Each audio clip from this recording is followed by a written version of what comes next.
आता तुम्ही हा व्हिडिओ पाहत असाल तर तुम्हाला हसू येऊ शकतं, पण या गोष्टी गंभीर आहेत. भारतातील फौजदारी कायदे हे अत्यंत गुंतागुंतीचे आहेत, हे आपल्याला माहीत आहे. केंद्रीय कायद्याचा विचार करता त्यात 370 कायद्यात फौजदारी तरतुदी आहेत. त्यात 7305 प्रकारच्या गुन्ह्यांचा समावेश फौजदारी गुन्ह्यात करण्यात आला आहे. यात अगदी किरकोळपासून ते गंभीर गुन्ह्यापर्यंतचा समावेश आहे.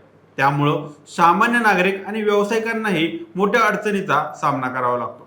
भारतात तुम्ही रस्त्यावर एखाद्या प्राण्याला बांधून ठेवणं, इतरांना भीती वाटेल अशा पद्धतीने पतंग उडवणं, शाळेतील हजेरीच्या आदेशाकडे दुर्लक्ष करणं, या गोष्टींसाठीही गुन्हेगारी किंवा फौजदारी आरोपांना समोर जावं लागू शकतं.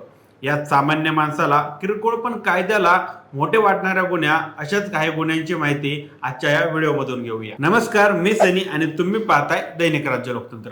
यामध्ये काही अत्यंत किरकोळ वाटणाऱ्या गोष्टींपासून ते गंभीर गुन्ह्यांपर्यंत सर्व प्रकारांचा समावेश आहे. नोकरी सोडण्याआधी 1 महिन्याची नोटीस न देणं किंवा आपल्या कुत्र्याला फिरायला न नेणं, बेकायदेशीर शस्त्र बाळगणं, खून किंवा लैंगिक अत्याचारांसारख्या गुन्ह्यांपर्यंत दिल्ली येथील थिंक टँक विधी सेंटर फॉर लीगल पॉलिसी याला भारतातील अतिगुन्हेगारांचं संकट म्हटलं आहे. The state of the system understanding the scale of crime and punishment in India या नवीन अहवालात विधी सेंटर फॉर लीगल पॉलिसीने भारतातील गुन्हेगारांची व्याप्ती मांडणारा तसेच देशातील पहिली सविस्तर असा डेटाबेस तयार केला आहे. त्यामध्ये 370 केंद्र सरकारच्या कायद्यांमधील गुन्हेगारी तरतुदींचे विश्लेषण केलं आहे. या अहवालात भारतात अगदी सामान्य माणसेही गुन्हेगार कायद्याच्या आधारे सोडवण्याची सवय असल्याची नोंद आहे. म्हणजे अगदी किरकोळ गोष्टींसाठीही अनेक कायदे दररोजच्या साध्या कृतींनाही गुन्हा ठरवतात, असे या अहवालात म्हटलं आहे. उदाहरणार्थ, तुम्ही सार्वजनिक रस्त्यावर शेळी बांधल्यास परवानगी नसताना गळती लागलेले नळ दुरुस्त केल्यास किंवा विचारल्यानंतरही इमारतीच्या मालकाचं नाव न सांगितल्यास तुमच्यावर गुन्हा दाखल होऊ शकतो. त्यानंतर काही खरंच अजब वाटणारे गुन्हे, जसं की पालकांनी शाळेच्या हजेरीच्या आदेशाकडे दुर्लक्ष करणं, बंदी असतानाही ड्रायव्हिंग लायसन्ससाठी अर्ज करणं किंवा प्राणी संग्रहालयात कचरा टाकणं. मूलभूताने दैनंदिन जीवनाच्या प्रत्येक वळणावर एखाद्या गुन्हेगाराशी शिक्षेची सावट आपल्या समोर आहे. तुमचं डुक्कर एखाद्या शेतात किंवा रस्त्यावर फिरत असेल तर 10 रुपयांचा दंड होऊ शकतो. प्राणी संग्रहालयात एखाद्या प्राण्याला त्रास दिला किंवा कचरा टाकला तर 6 महिने तुरुंगवास, 2000 रुपये दंड होऊ शकतो. तर तुम्ही तुमच्या कुत्र्याला व्यायामासाठी बाहेर नेलं नाही तर त्यासाठी देखील 100 रुपयांचा दंड आणि 3 महिने तुरुंगवास भोगावा लागू शकतो. गर्भवती महिलांना किंवा मातांना अर्भक दुधाचा पर्याय किंवा फिडिंग बॉटल्सची जाहिरात करणं, विक्री करणं यासाठी 3 वर्षांपर्यंतचा तुरुंगवास किंवा 5000 रुपयाचा दंड होऊ शकतो. भारतामध्ये तुरुंगवास ही प्रमुख शिक्षा ठरलेली आहे. 73% गुन्ह्यांसाठी तुरुंगवासाची शिक्षा दिली जाते, जी 1 दिवसापासून 20 वर्षापर्यंत असू शकते. रिपोर्टनुसार 117 कायद्यांमध्ये 250 पेक्षा जास्त गुन्हे दंडनीय आहेत.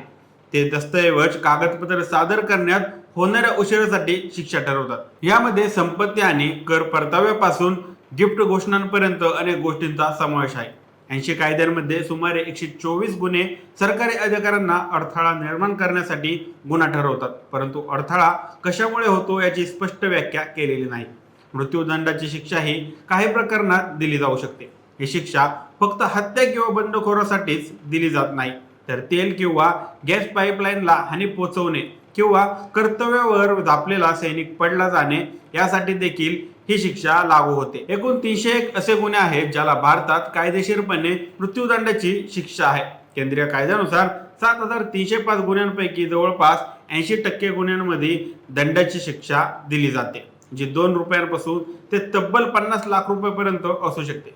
खरं सांगायचं तर तरतुदींचा वापर क्वचितच केला जातो. भारताच्या गुन्हा नोंदी केंद्राने सुमारे 50 कायद्यांचे निरीक्षण केले आहे. यामध्ये 370 गुन्ह्यात गुन्हेगारी दंडाची तरतूद आहे. ते मोठ्या प्रमाणावर अंमलात आणलं जात नाही, पण ते उत्पन्न मिळवण्याच्या संधी तयार करतात, असं विधी सेंटर फॉर लीगल पॉलिसी येथील अभ्यासकाचे सहलेखक नावेद मेहमूद अहमद यांनी सांगितलं आहे. कायद्यामध्ये जवळपास प्रत्येकासाठी काही तांत्रिक कायद्याचं उल्लंघन केल्यास तुरुंगात पाठवण्याची पुरेशी तरतूद आहे, परंतु याचा योग्य वापर होण्याचं गैरवापर होण्याची शक्यता अधिक आहे. हा फौजदारी कायद्याचा अतिरेक वापर केवळ सामान्य नागरिकांच्या दैनंदिन आयुष्यात अडथळे निर्माण करत नाही, तर व्यावसायिक कामकाजासाठीही मोठ्या अडचणी निर्माण करतो, असं अहवालात म्हटलं आहे. भारतामध्ये व्यावसायिकांना नियमाच्या चक्रव्यूहाचा सामना करावा लागतो, पण नियम भंगासाठी गुन्हेगारी कायद्याचा ठराविक उपाय म्हणून वापर करणे हे अनेकदा प्रतिकूल ठरतं, असं तज्ज्ञांनी म्हटलं आहे. या अहवालात गुन्हा व शिक्षा यांमधील काही ठळक विसंगततेचा उल्लेख करण्यात आलेला आहे. बेकायदेशीर जमावाने हिंसाचार किंवा बळाचा वापर केल्यास म्हणजे दंगल केल्यास त्यासाठी जास्तीत जास्त 2 वर्षाची शिक्षा होऊ शकते. पण दुसरीकडे सरकारी नोंदीसाठी चुकीची जन्म किंवा मृत्यूची तारीख नोंदवल्यास त्यासाठी 3 वर्षापर्यंतची शिक्षा ठोठावली जाऊ शकते. ही विसंगती गुन्हा आणि शिक्षेतील असमतोल दर्शवते. विरोधाभास असा आहे की सार्वजनिक ठिकाणी हिंसाचार केल्यास सौम्य शिक्षा मिळते, परंतु कागदोपत्री खोटी माहिती दिल्यास अधिक कठोर शिक्षा होते. याहून अधिक धक्कादायक म्हणजे अगदी वेगळ्या वेगळ्या